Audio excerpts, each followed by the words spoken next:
看真实案例品人间悲欢。大家好，我是 Ray， 欢迎打开 M2 档案。身家100亿的互联网大亨自曝被前女友骗走了3个亿，而且呢，他们通过非婚代孕的13个孩子中，只有2个是他自己的。100亿富豪代孕、非婚生子，13个娃被骗3个亿，这些信息啊，单拎出来任何一个都是炸裂，更何况出现在一个人身上。他呢，就是近期备受热议的中国首富父亲的富徐波。今天呢，咱们就来聊聊这个事儿。徐波又名徐幼珍，广州多益网络股份有限公司董事长，身家275个亿，是个不折不扣的互联网多金大佬。但是呢，他最初的走红并不是因为德才兼备、励志创业之类的故事，而是因为他在新浪微博上发布的一系列的争议言论。2018年，他就曾经主张一夫多妻制，同时呢反女权，长期鼓吹女子无才便是德。2019年，在公司聊天群发色情片而成为商业界奇闻。这个网名竹肘、竹老师、宝宝老师的著名企业家，曾以一系列歧视女性、物化女性的反制言论被全网喊打。而最近引发舆论浪潮的首富这个事儿要从2018年网上流行的一个炫富大赛说起。当时呢，Inst 上面有一个俄罗斯的名模发起了一个叫 Falling Stars 的挑战，看似不小心摔了一跤，实则心机满满，从美女身上摔出了一地的奢侈品。那种不经意间让别人知道自己很有钱的手段呢，就引起了网友的浓厚兴趣。一时间无数的人假摔炫富的摆拍充斥网络，有什么奢侈品包包摔豪车摔游艇摔等等。后来脑洞大开的网友还贡献了吃货摔、摄影发烧友摔、咖啡摔、打工人摔、吃鸡摔等等。炫富挑战这个话题在新浪微博的浏览量直接飙到了22个亿。竹肘呢也不想错过这场网络狂欢，只不过呢他摔出来的东西非常奇葩，居然是一堆娃。他呢晒出了孩子们在家里头满地打滚的照片，并且迅速登上了热搜。看到这么一个像养了一窝小猪崽似的养娃方式，见惯了大世面的网友们都感觉眼前一黑不知道这个竹老师到底要走什么路线。原来竹老师认为21世纪最缺的是什么？人才这一堆娃在地上爬才是最低调的炫富。对于他这个帖子网友是纷纷下场开喷。竹老师呢倒也不甘示弱，甚至干脆给自己冠上了中国首富的头衔，扬言要生100个娃。这么一个繁殖癌的晚期直男自然引发了人们的好奇心。对他的背景一番深挖之下，宛如挖出了一个军火库他被扒出发表过很多炸裂的言论，主要就集中在这个性别歧视和婚姻理念上面。都说过什么呢？来，咱们一起开开眼友情提示一下，正在吃饭的、喝茶的，当心反胃这个竹老师呢，常年在微博上征女友，要求特别严格，23岁以内，身体健康、温柔淑女，身高要165以上，有模特长相，甚至对胸围也有要求。他还独创了一套打分系统，胸围不符合预期的扣分，超过25岁的扣分，超过30岁的扣大分，近视、智商低于120的扣分，养狗扣分，谈超过3个男朋友的扣分，有同居经历的扣分。你说怎么都是扣分，有没有加分项呢？有胸大的加分，医学专业加分，父母都是社会精英的加分，财产500万以上的加分，2000万以上再加分。总结下来就是要年轻漂亮、智商高、不结婚、不分财产的优质女性呗。那问题来了，人家白富美凭什么看上你呢？就凭你有钱吗？他确实是有钱。他的这个多益网络呢，旗下有神武、梦想世界这样摇钱树一般的网友，胡润全球富豪榜上也是榜上有名，拥有300亿的身家。但是呢，竹老师自个儿除了有钱，可能更多的是有自信。毕竟在我们外人眼里他可能就是个相貌普通、身高拉垮、初中学历的土豪暴发户。但是呢，在他自个儿眼里，可是妥妥的人类高质量男性用他自己的话来说呢，就算我身无分文，所有人都不认识我了，我也很快就能东山再起，因为我可以马上就去找个富婆，以我的能力搞定他，很快的，我再随便做点什么都能做起来，再次发家。可离谱的是呢，他一边把傍富婆作为自己今后的退路，一边又在网上标榜女子无才便是德，说女性的功能就是生育，对高学历女性持有负面的看法，穷尽一切词汇去物化女性，反对女性权益相关的一切主张。他认为男人就不该结婚，而是应该跟多位女性去生育优质基因的孩子，以造福社会，鼓吹一夫多妻制。朱老师的名言包括但不限于：女性独立不是荣誉，是可耻的。30岁前必须结婚，否则一生就废了，像野狗一样。女人的价值就是生孩子，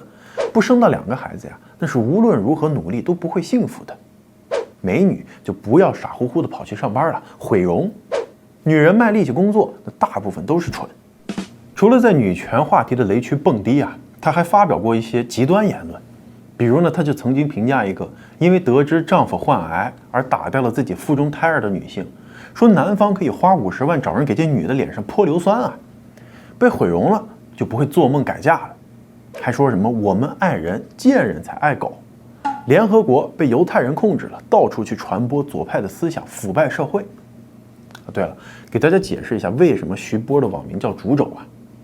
早年间呢，他是方舟子的粉丝，2014年捐了300万给方舟子当安保基金，结果就被方舟子挪用，自己去花了。后来呢，这2个人因为对同一件事的看法不合而闹翻了，于是呢，徐波干脆把方舟子告上法庭，把这钱给要回来了。方舟子有个谐音梗的外号，舟子，肘子嘛。徐波呢是要煮了他，所以就叫煮肘了，都给我说饿了。总之吧，这煮肘徐波呢，一边是口无遮拦的在网上发表争议言论，藐视女性，一边孜孜不倦的广征女友，大开后宫，一系列操作看得大众是目瞪口呆。那你说，他搞了这么多择偶条件，究竟有没有人着实他？或者说有没有能入其法眼的人呢？答案还真有，她就是故事的女主角二妞妈。为什么叫二妞妈？原因是她给竹肘生了2个娃。在竹老师眼里呢，二妞妈是最完美的女人，温柔贤惠，3从4德，可以和他的其他女友在床上手拉手的聊天，堪称女德班班长竹老师呢不惜用尽赞美之词来描述二妞妈，说她冷艳、温柔、甜美，外表艳丽，内心保守，类似褒姒，倾国倾城。具体形象就跟志玲姐姐扮演的小乔差不多，像刘亦菲一样冷艳，像邓丽君一样甜美，还跟奶茶妹妹一样有少女感。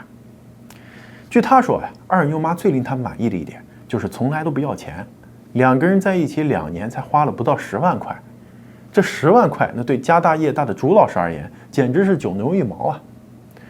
二妞妈去香港逛街，给自己1件衣服都没买，却给竹老师买了10万块的衣服。竹老师于是就扬言，谁能说服二妞妈离开我，或者哪个男的能单独约她吃顿饭，我给送1000万人民币。那你说二妞妈到底是为什么看上竹老师的呢？竹老师的原话是我对她好，我真诚我可靠，能力强，她信任我，她讨厌草包，她要的一切我都有。2个人在一起10几年时间，正当竹肘自以为能享受多子多福、妻妾成群的至尊帝王生活时人生的反转说来就来。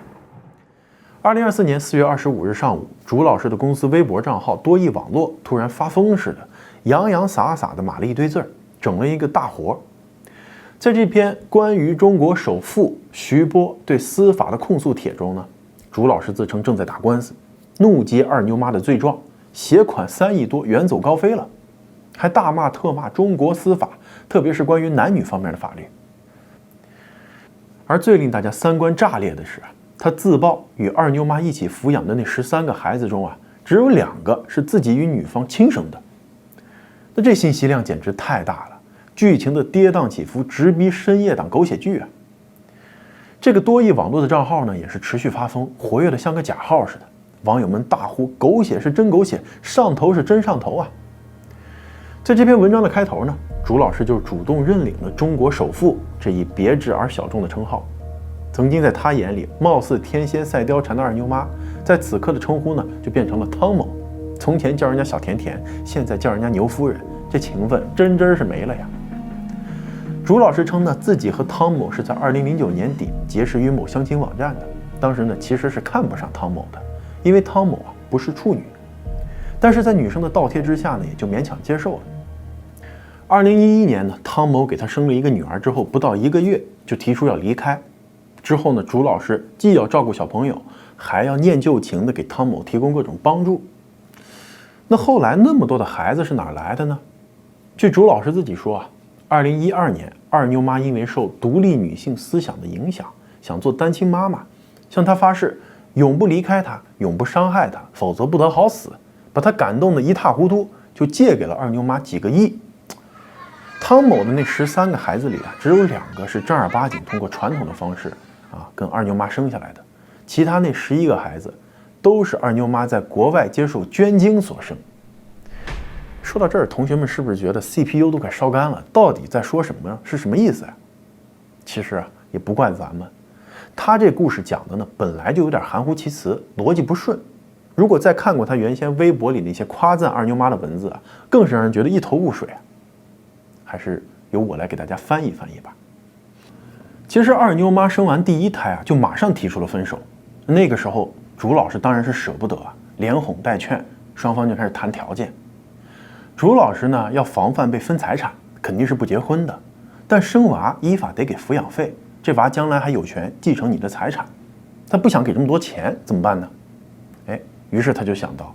跟女方签个捐精协议，把自己变成捐精者，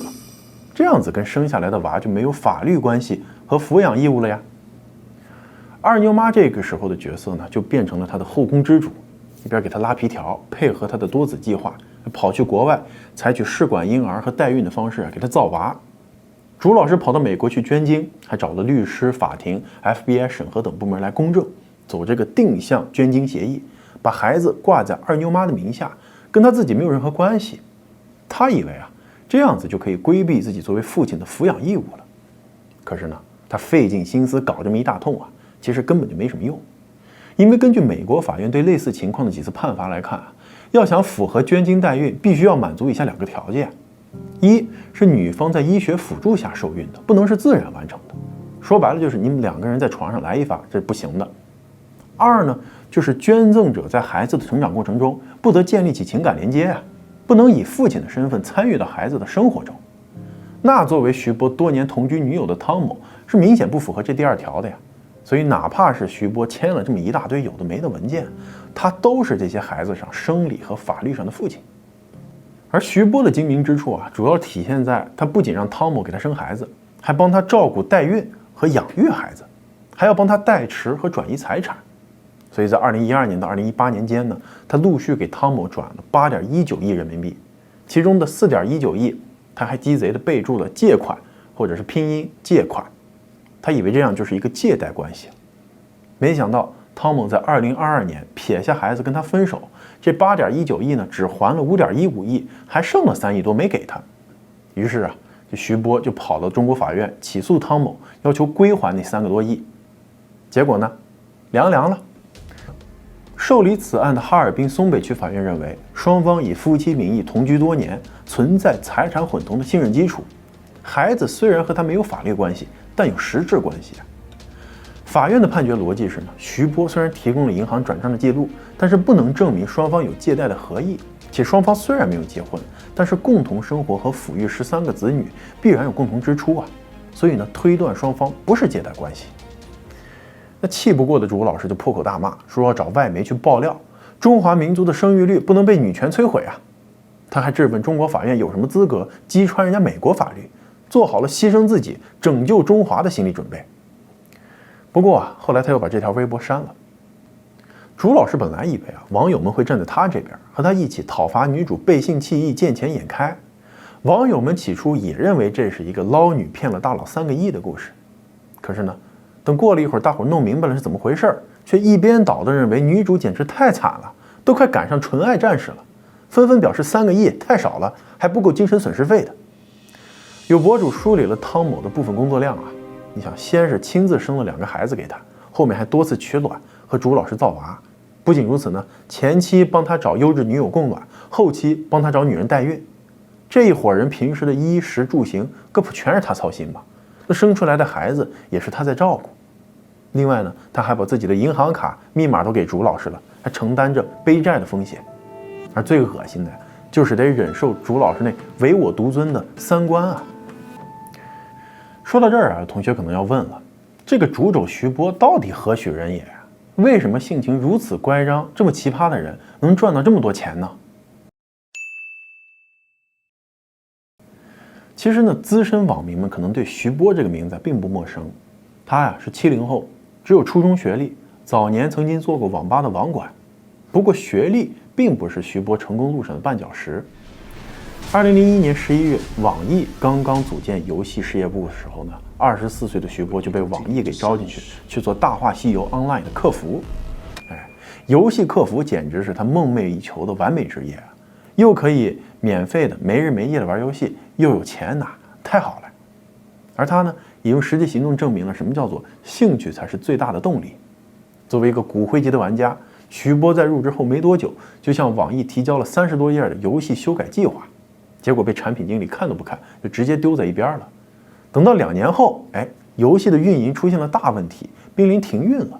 策划在无意间从废纸堆里头翻出了那份文件，抱着死马当成活马医的心态按照他的意见修改以后呢，更名为《梦幻西游》，再次推出。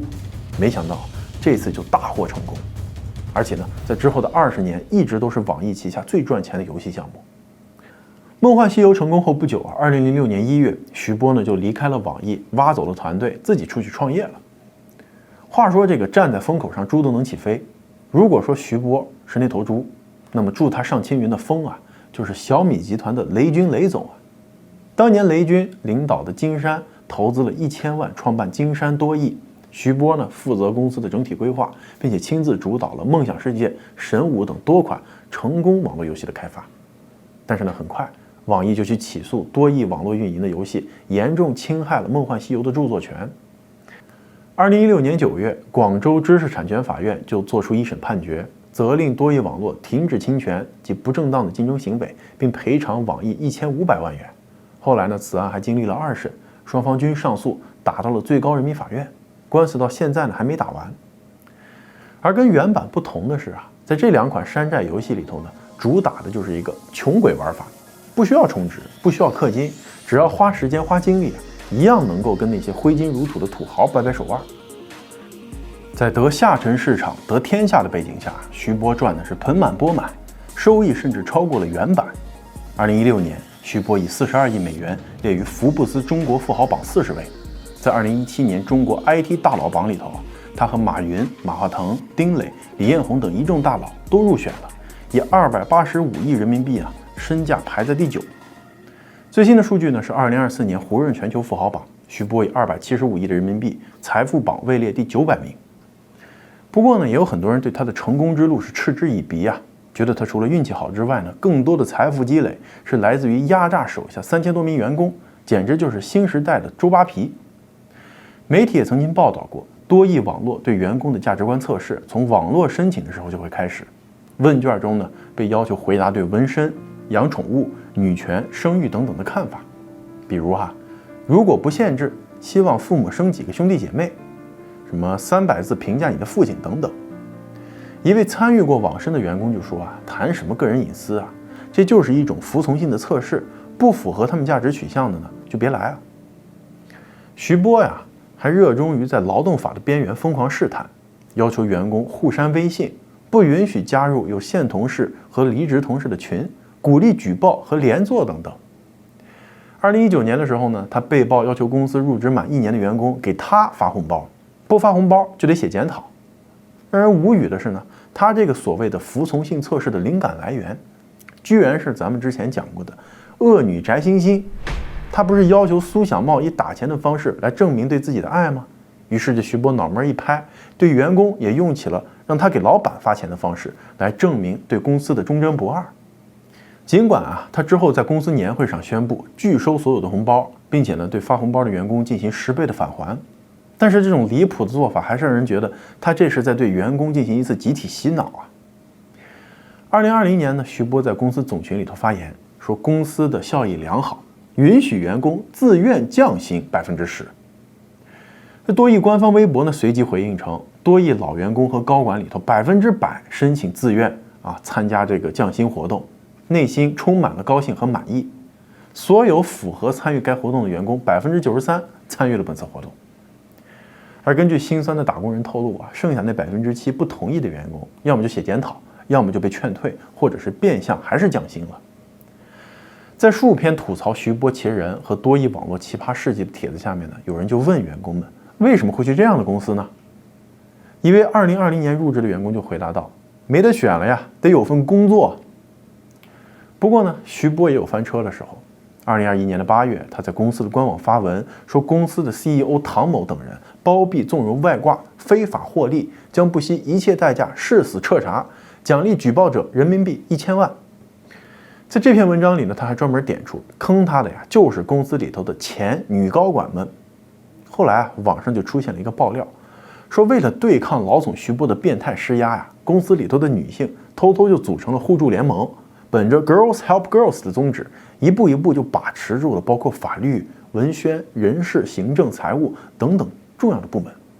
升职加薪呢，一律是优先女员工。不知不觉就在厌女的老总徐波眼皮子底下创造了一方小天地。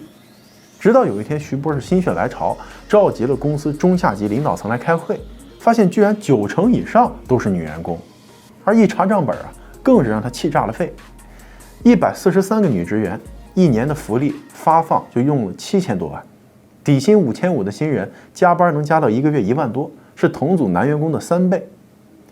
勃然大怒的徐波很快就辞退了11名女高管，在之后呢，更是清理到了全公司60%的女性员工。你说说，先是栽在了前女高管手上，后来又栽到了前女友手上，只能说他那些歧视女性的言论，真的就像回旋镖回回都正中他自己的面门而他为什么会颠成这样？也许就得讲讲他生命中另一个重要的女人，他的母亲以及他的原生家庭。在徐波没有成名之时呢，他的微博名还是徐幼珍。早年间自曝过坎坷的童年经历，不过因为微博被封，加上他本人也清空过，咱们只能通过零散的碎片来还原他的童年经历，仅供参考15岁以前呢，徐波的家境处于中位线以上，母亲是国企工会主席，父亲呢做生意。在1980年代，家里头就把电视、冰箱、游戏机配齐了。可是由于超生，徐波家就被举报了，母亲精神失常，父亲的生意呢赔了个精光。徐波15岁的时候，父母离异，法院把他判给了父亲，但父亲当场就说：“我没钱，也没精力管你。”回家后父亲甚至将家中的门锁给换了，徐波得露宿街头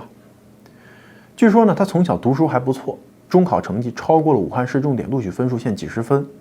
但是命运的齿轮并不总是按照常规去转动的。他初中毕业后就辍学，走上了社会。他说18岁之前，父亲还每个月给他100块生活费，让他能够活下去。